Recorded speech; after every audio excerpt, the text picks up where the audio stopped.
And for 5.1, we're doing perpendicular and angle bisectors. So both of those words are things that you have learned about before.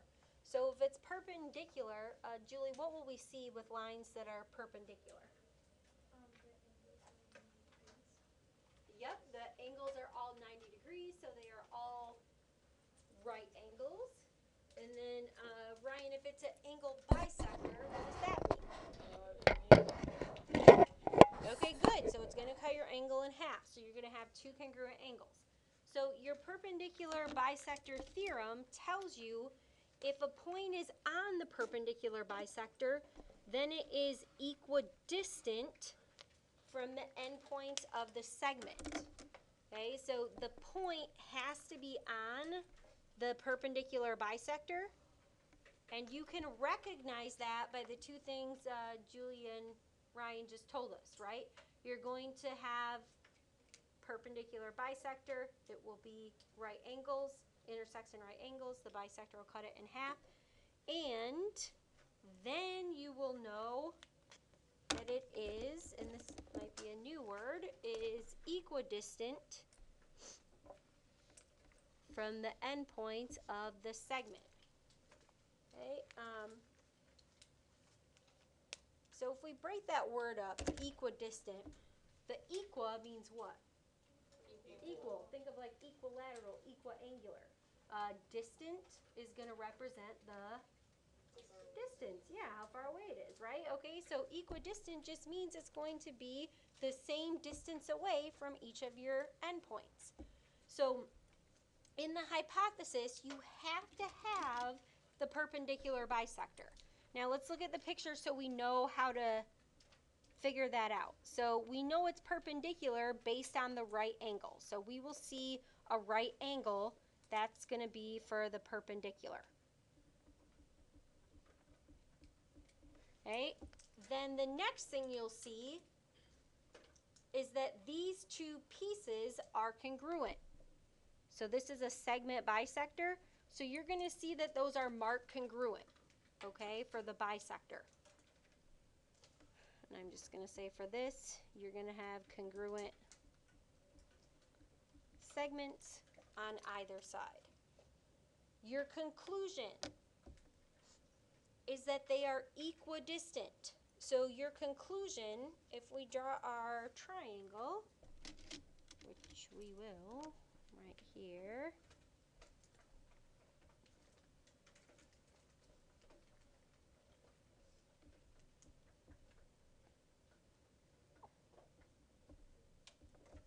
okay, so you have to be given these two pieces, but if you are given these two pieces, this theorem is telling you that the distance from the endpoint to the point on the bisector are the same. And I could mark those off like this, AX and XB. Okay, so your conclusion is that they are equal distance from the point to the end point. Okay, so equal distance from point on the perpendicular bisector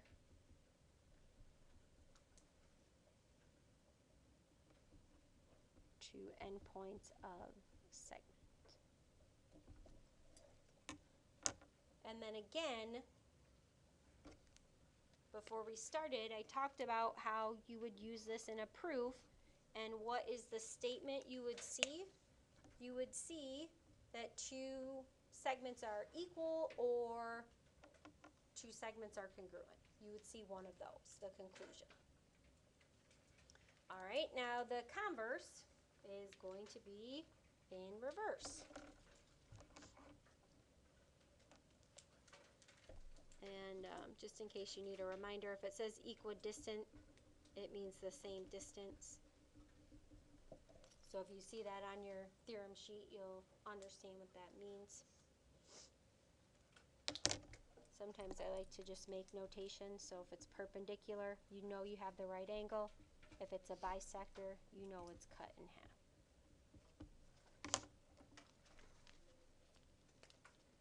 Okay, so if we were going to use the converse, we would be showing that two segments are perpendicular and that we have two pieces of that segment congruent. So this says if a point is equidistant from the endpoints of a segment, then it is on the perpendicular bisector of the segment. So the conclusion would be it is on the perpendicular bisector of the segment. Our hypothesis, we'd have to have that the point is equidistant. Okay, and you can see that those are going to switch. Now let's see how that would be presented to us. So if you saw that they were equidistant, you would have, again, segments marked congruent. The segments would have to go from the endpoint to the point on the bisector. Okay, so your A and your B are your endpoints. So this would be an endpoint, and this would be an endpoint. Let's make that a period. And then X is going to be your point on the bisector.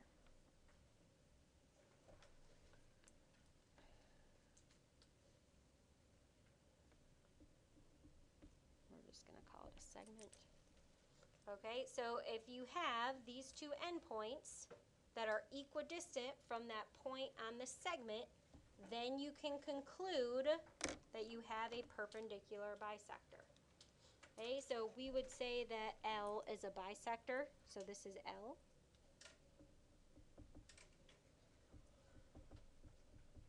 So L is a bisector.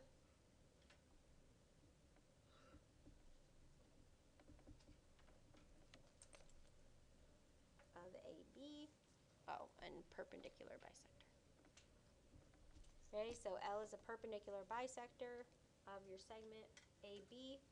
You could also, instead of L, you could also call that what?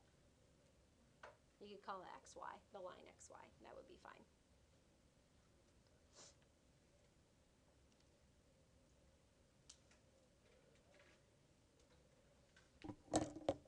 All right, and then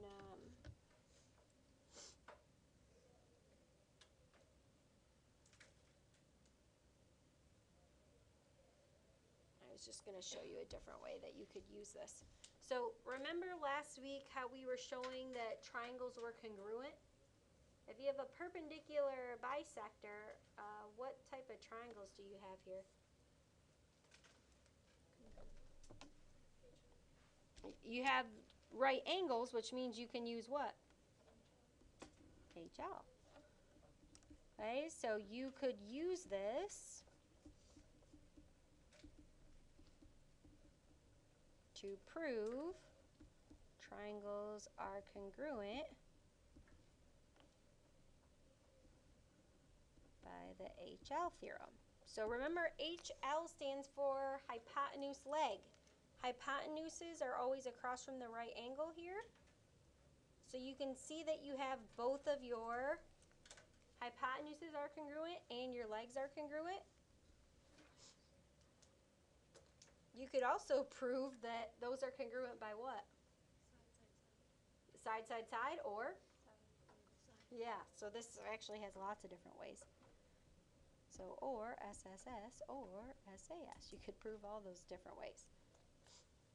Right, so you can use the perpendicular bisector theorem to say that this is true, and then in your following steps, you'd be able to say that your triangles are congruent. And then in some cases, after you prove the triangles are congruent, do you guys remember what happens sometimes with the next step? Yeah, sometimes you're trying to prove one of the parts is congruent that isn't already marked. So like you could prove angle A is congruent to angle B by CPCTC, okay? Or this angle here, this angle here. Just some things to think about.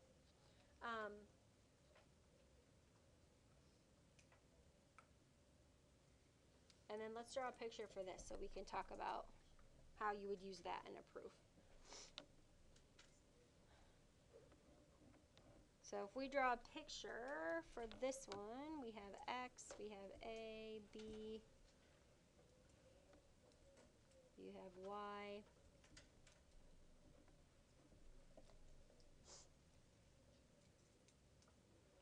Okay, if you are using this in a proof, you could say that AY is congruent to BY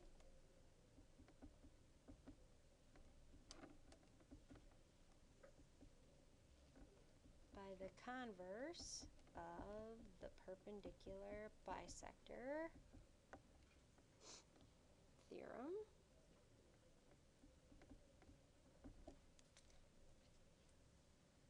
Okay, so if you were using this in a proof, you would say that these two are congruent by the converse of the perpendicular bisector theorem. You could also say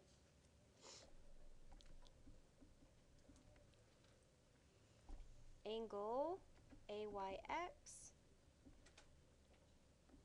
and angle BYX are right angles by the converse of the perpendicular bisector theorem. Okay, so those are just two ways that you could use that in your proof. So your statement could be that the two segments are congruent, or that these angles are right angles by the converse. Okay, and then from there, just like we did above, you'd be able to show that the triangles are congruent to each other. All right, so for our first example, we have to find each measure. So sometimes what I'll do is I'll just mark that. So if it's in your book, I might even draw like the picture out here. Or on a test or quiz, I would just mark this, right? If I'm trying to find MN, sometimes it just helps to highlight what you're trying to find. And then make sure that you can use one of your theorems outlined above. So these are marked congruent. Okay. Sarah, if these are marked congruent, what does that tell us? What do we know if those are congruent? Okay, and what else? So if MP and PL are congruent to each other, what else do I know? So like, what do I know about this line? It's going to be a bisector, right? Okay, so NP is going to bisect ML. Now I also have a right angle. And Josie, if I have a right angle, what does that mean? You're going to have perpendicular lines, right? So if you put them together, yep, you have a perpendicular bisector. So since, and this is the only reason why we can do this, since that line NP, and it is a line, so make sure that you just notate that. So since NP is a perpendicular bisector of ML, which is a segment,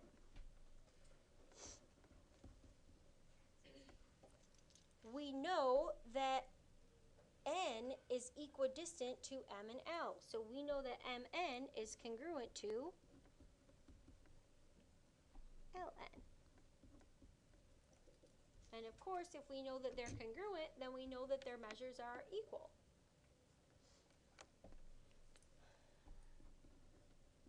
Okay, thus, since Ln is equal to 2.6, we can conclude that Mn is equal to 2.6.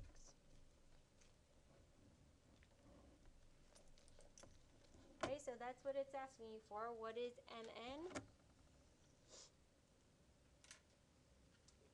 Okay, and then just make sure you understand why Mn is 2.6. Okay, and writing that down will help you when they ask you to explain, or, you know, sometimes they'll ask you for a paragraph proof, or how could you prove blah, blah, blah, blah. And that will help you with that understanding. All right, and then so at the next page. so the next thing that we want to find is BC.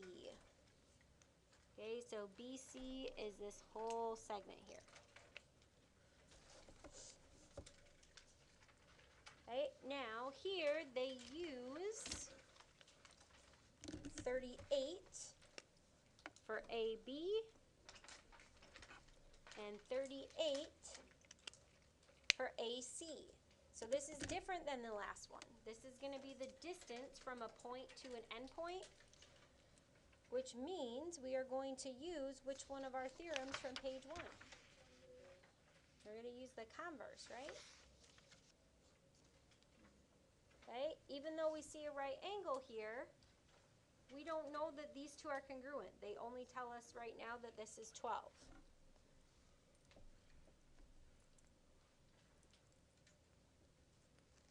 Alright, so we will say that since AB is equal to AC,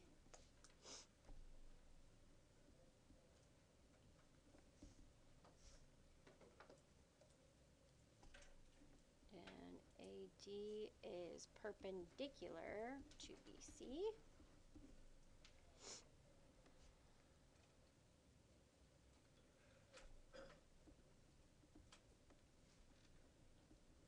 we can deduce that AD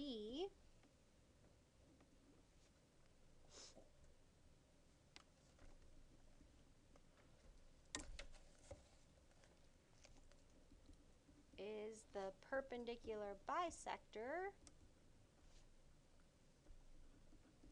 of BC by the converse of the perpendicular bisector theorem.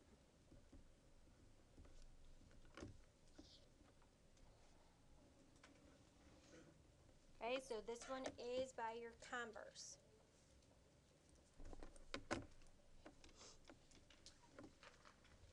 Okay, so we would say therefore BD is equal to CD,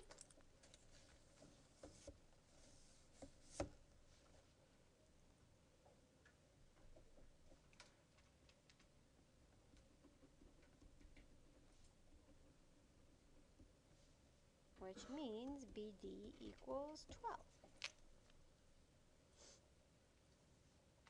Okay, so we can already see that CD is 12, so then we know that BD is also 12.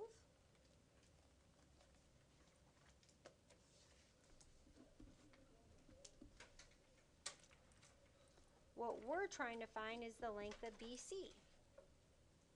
So if BD is 12 and DC is 12, the length of BC is going to be what? 24.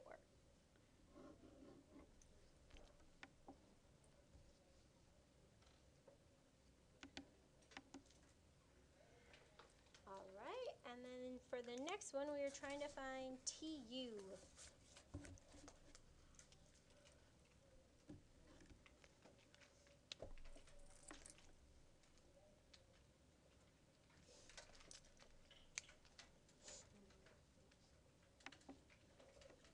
Okay, so Ryan, how do we know that TU is going to be equal to UV? Oh. Because we know that TW equals WV, and we know the UW is the perpendicular bisector, so we know that by the perpendicular bisector theorem that they're going to be equal.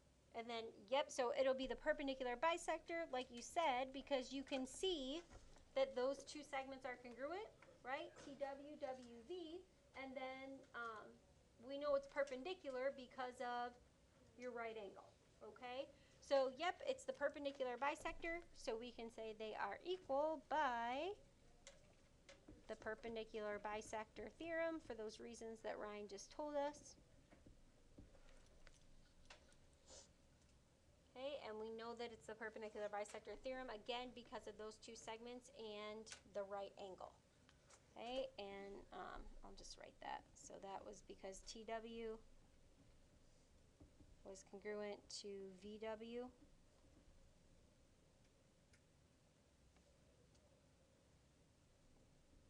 and angle UWV is a right angle. Okay, so that's how we were able to conclude that. All right, so then what I have to do is set those two equal to each other, and then I can just solve for x. Okay, so I have 3x plus 9 equals 7x minus 17. Go ahead and solve that for x. And then, Christina, I'll have you solve it with me. Can you tell me what you would do first? You would subtract the x's from each other. Okay, and what... 3x subtract 7. Okay, so I'll subtract 3x from both sides. So 7 minus 3 will be 4x, and then those should make 0. And then 9 equals 4x minus 17, and then we would add 17 to 9. Good. Yeah, you add 17 to both sides, add your 17 to the 9. Okay, and then so you would get 26. And 4 divided by 26. Good. Yep, and then I would reduce it first. So 26 over 4 is going to reduce to, so let's cut them both in half. So 2 will go into both. So if I cut 26 in half, what do I get? 13. Okay, because then this is easier to do without a calculator, right? If you cut 13 in half, what do you get? 6 and a half, yeah. Okay, so that tells us what x is equal to. We're trying to find TU. So Z, what's my next step going to be? For TU, what? Huh? So we found x, but what are we trying to find for this? TU, so we plug in. Okay, so plug in what where? 6.5 for x, so 3 times 6.5 Okay, so 3 times 6.5 plus 9. plus 9. Good. Okay, so TU is 3x plus 9. We're going to substitute x into our expression. If you guys are doing this without a calculator, you can multiply 3 times 6, which is 18. And then when you do 3 times a half, just think of what's half of 3. Think of money, right? If you have to cut $3 in half, it would be what? $1.50. So 18 plus $1.50 is $19.50 or 19.5. And then when I add, I usually add 10 and subtract 1. So 29.5 minus 1 will be 28.5. Okay, good. Now I know what you wanted, more theorems, and you got it. Okay, so we talked about earlier how we were going to have some theorems about angle bisectors. So before we had a segment bisector, now we have an angle bisector. Okay, and again, look, you can just tell by the names that their relationship is what? They're converses of each other. So we have the angle bisector theorem, and we have the converse of the angle bisector theorem. All right, so for the first one, if a point is on the bisector of an angle, then it's equidistant from the sides of an angle. A lot of the same language as our last one.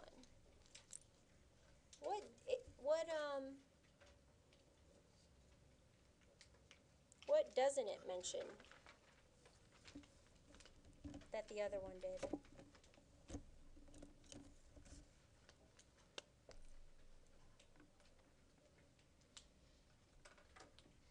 All right, maybe we'll start with what it does mention.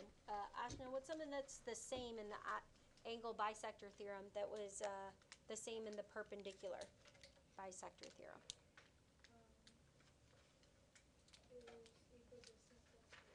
Yeah, so the equidistant part, right? That it was equidistant. Ria, what was something that the perpendicular bisector theorem said that this doesn't talk about?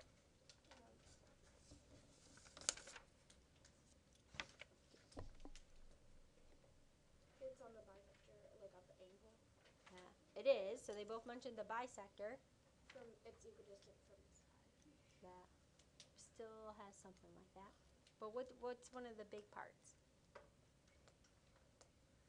It's talking about the angles rather than the sides. Okay, yep, it's talking about the angles other than side length. Yeah, Neil, what were you gonna say? The endpoint. I think it still has your endpoints in there, right? And oh, it just says the sides. Yep, it doesn't have the endpoints in there. What's one of our keywords? Yeah. It's an angle bisector. Is that just perpendicular? Okay, yeah. So this is an angle bisector. It doesn't say anything about it being perpendicular.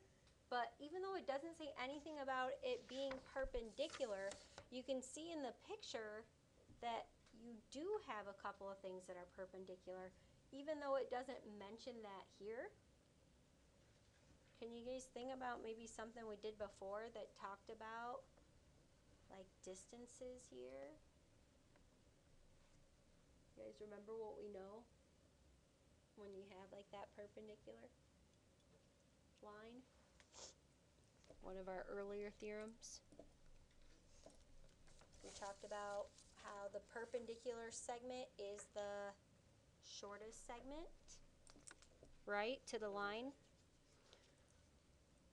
Right, so if a point is on the bisector, and for this one, your point is C, right?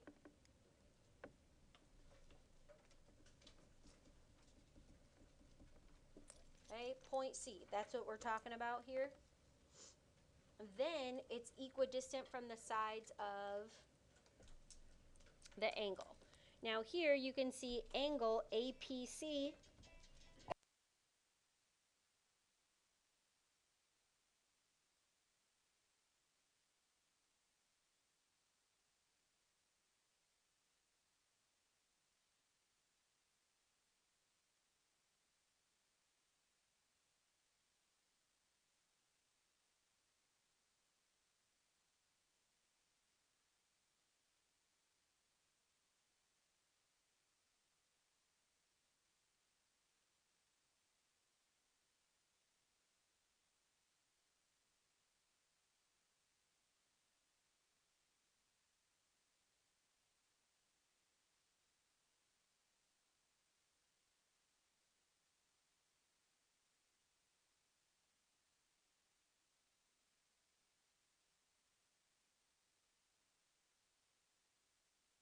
All right, so again, they give you these two angles, and if they give you these two angles, then what you can conclude is that these two segments are congruent.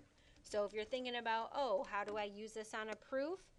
You would be given that your angles are congruent here. Your conclusion would be that those segments are congruent. And then the converse is different. So in the converse, you would conclude that it's on the bisector of an angle. Now, when you're showing that it's a bisector of an angle, what you're really showing is that those two angles are congruent to each other. And then this has to happen where there's a point in the interior that's equidistant from the sides. Now look at the difference in the pictures. If you look at this picture here, now you can see that AC is marked congruent and BC is marked congruent. So a good way to recognize the angle bisector and the converse is what's given. So in this one, can you see how you're given the congruent angles? Yeah. In the converse, what are you given? Yeah. Okay, so in this one, you'd be given the congruent segments, or equal segments.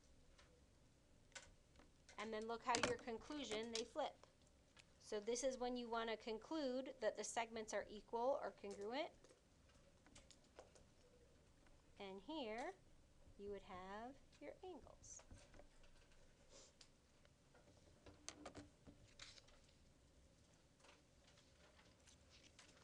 All right, so for our next example, we are going to find each measure.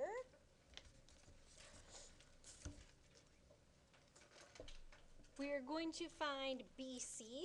Now, I know that you guys are going to look at this and you're going to see pretty quickly that BC is going to be what? 7.2. But you do have to verify that you had the proper components in order to conclude that. So if you look at your picture, you can see that you're given what here? Can you please move it up a little? Oh, thanks. Yes. What are you given in this picture? Yes, good. You are given the congruent angles, which is going to lead you to conclude that what else is congruent? So, like your conclusion. So, if you're given the congruent angles, your conclusion is that what is congruent? The segments, right? So now we just have to pick out what those segments are. So what two segments are going to be congruent? Yeah, BC and and I'm going to call it BC and DC. Do you guys know why I'd want to call it that? It's your corresponding parts, right? So C's the same. So I want to keep C in the same position each time. And we would say BC equals DC by the angle bisector theorem.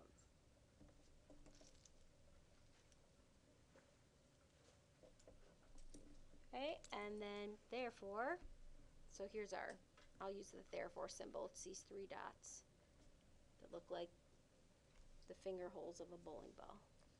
So therefore, BC equals 7.2. Okay, let's also write down what our bisector is. So if we're looking at this picture, what is our bisector? AC, okay, so AC, and then Nate, tell me what it bisects. AC bisects. No, Nate, sorry. AC bisects BC. No. AC bisects ADC. And it will be an angle, so you do want to use 3. ADC. BC. So if it's ADC, you're telling me it's this angle that it bisects. ACD. ACD would be this one here. So look at where your two congruent angles are, right? Here are your two congruent angles. So what would be this large angle here? DAB. Yep. Dab or bad, whatever one you guys want. Okay, so, and that's why I wanted to make sure I went over that with you, because I feel like sometimes we have trouble with this as well. So AC is the bisector of BAD. That's why these two angles are marked congruent.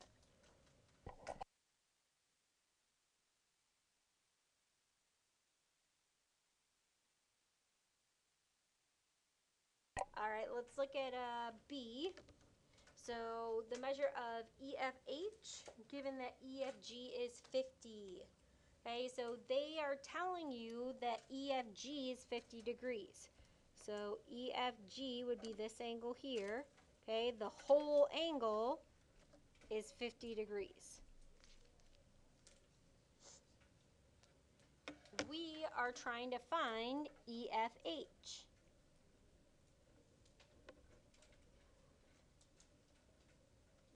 And EFH could be half of 50. We just have to verify that using our theorems.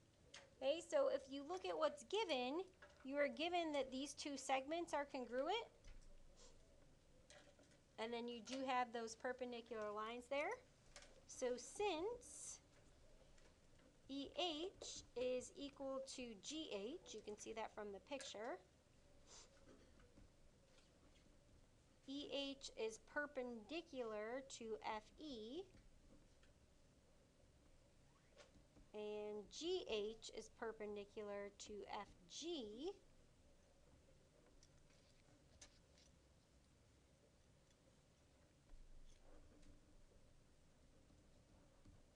we can conclude that the ray FH bisects, and let's look at our picture. So this is a ray. You can see that it just has one endpoint and an arrow. So FH is going to cut this big angle in half. So this big angle is what they gave us, that EFG. All right, so then if FH bisects that, then we know that the measure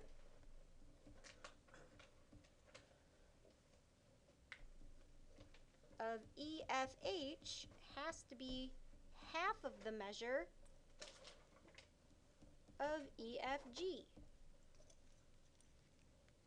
So if we do that calculation, EFG we know is a half, which means EFH would have to be 25 degrees.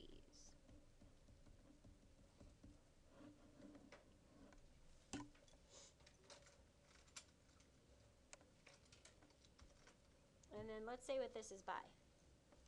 We just said we can conclude that. Okay, so you were given that those were equidistant. Your conclusion is that you have a bisector. So if you're given the segments, you're going to use what is your reason? Yep, by the converse of, good, angle bisector theorem.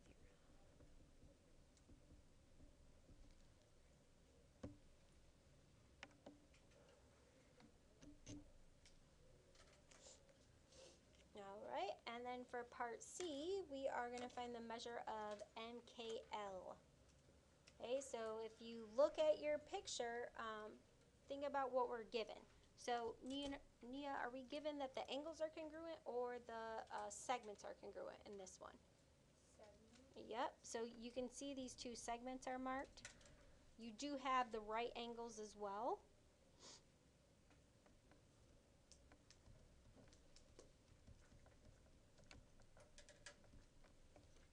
Okay, so we can say since JM is equal to LM, KJ is perpendicular to JM, right? KJ is perpendicular to JM, and then KL is perpendicular to LM.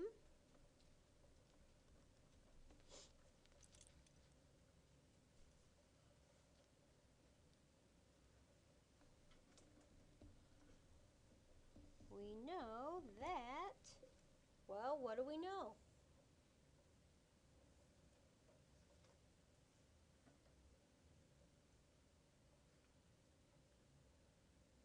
What do we know if you have the equal segments and then both of those are perpendicular? Yes, Aiden? KJ is congruent to KL. That. That we actually don't know yet. We could prove it, but we don't know it yet. So if you're given the congruent segments, KN bisects JML. good. KM is going to bisect angle JKL. Okay, and it's going to be this angle here, your JKL, and that's by the converse of the angle bisector theorem. Good job. Okay, and then once we know that it bisects, really what we know if that's a bisector is that angle JKM is congruent to angle, how would I say the other angle? If this is JKM, yep, LKM. What would be your reason if this was a proof? Yeah, definition of? Yep. Right, because we just said it was a bisector by this theorem. Now we could say those are congruent by the definition of an angle bisector. So then I can just set these two equal and solve. Okay, so now we know that they're equal, so 3a plus 20 would equal 2a plus 26. This one actually works out nicely because when you combine your A's on one side, what's 3A minus 2A? A. And then in the same step, I'm going to subtract 20 from both sides, which means my A value is 6. Okay, but Elizabeth, what are they asking me to find for this one? That. Yep, good. And what am I going to plug it into? 3A. Yeah, actually, yeah, you can use either one. So you can plug this into 3A plus 20 or 2A plus 26, right? Because what are they? They're congruent to each other. Okay, and I use the 2A plus 26. So I just had to add 12 and 26. If you plugged it into the 3A, you'd have 18 plus 20. Doesn't matter which way, what are you going to get? 38 degrees. Good.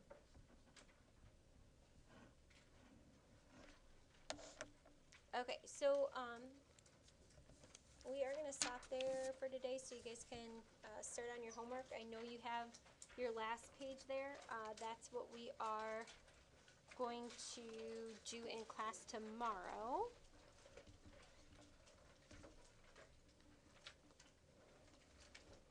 So for your homework tonight in 5-1, we're going to do page 304, 2 through 7, 12 through 17, 43 through 46.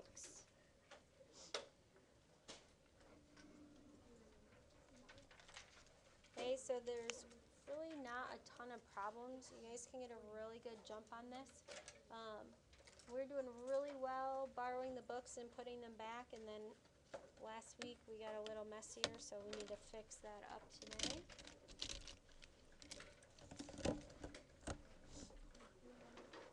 And then